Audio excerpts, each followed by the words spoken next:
ዳግመኛ ጌታችን ነፍሱን ከሥጋው ስለመለየቱ ወደ ሲኦል ስለመውረዱ ነፍሳትን ስለማውጣቱ እንዲህ አለ። ፀሐይ ብርሃንን ነሳ፣ ጨረቃም ጨለመ፣ ከዋክብትም በከበሩበት ጊዜ ለመናፍቃን እንዳያበሩ ብርሃናቸው እነሱ፣ ጨረቃም በብልሃት ሳለ አላበራም። ፀሐይ ብርሃንን በነሳ ጊዜ ፍጡራን ሁሉ በጨለማ ተያዙ። የፈጠራቸው ፈጣሪያቸው እንደ ሌባ እንደ ወንበዴ በእንጨት ተሰቅሎ እንዳያዩ ቀኑ ጨለመ። ባለሟሉ መልአክም አላውያንን ያጠፋቸው ዘንድ ሰይፉን በእጁ መዞ ያዘ። ከመላእክት መካከል ወጣ። የክርስቶስን ቸርነቱ በከለከለችው ጊዜ ያ መልአክ የቤተ መቅደሱን መጋረጃ በሰይፉ መታው፣ ቀደደው፣ ከላይ እስከታችም ከሁለት አደረገው። መላእክትም ሁሉ ከሰማይ ሆነው እርሱን አይተው በአንድነት ሲቆጡ የአብ ምሕረቱ፣ የወልድ ትዕግስቱ፣ የመንፈስ ቅዱስ ቸርነቱ ከለከለቻቸው።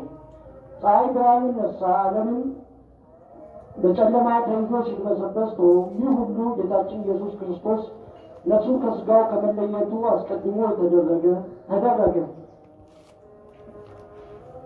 ነፍሱን ከሥጋው በለየ ጊዜ ያን ጊዜ በሲኦል ፈጥኖ ብርሃን ታየ። ጌታችን በአካል ሥጋ ያይደለ በአካለ ነፍስ ወደ ሲኦል ሄደ።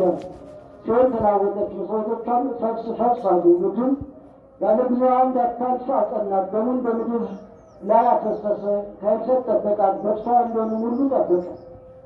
ስለ ፍጥረት ሁሉ ሥጋውን በመስቀል ላይ እንደተሰቀለ ተወው። ነፍሱ ግን ወደ ሲኦል ወርዳ ከዚያ ተግዘው የነበሩ ነፍሳትን አዳነች። ሲኦልንም በዘበዘች፣ ጥፋትንም ሁሉ ገንዘብ አደረገች።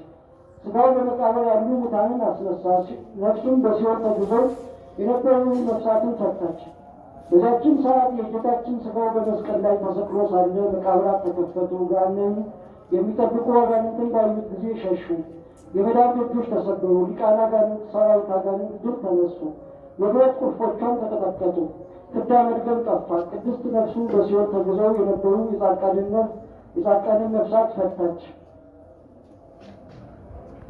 ከቸር አባቱ ከእርሱ ጋር አንድ ከሚሆን ከመንፈስ ቅዱስ ጋር ለጌታችን ለኢየሱስ ክርስቶስ ክብር ምስጋና ይግባው ዛሬም ዘወትርም ለዘላለሙ አሜን።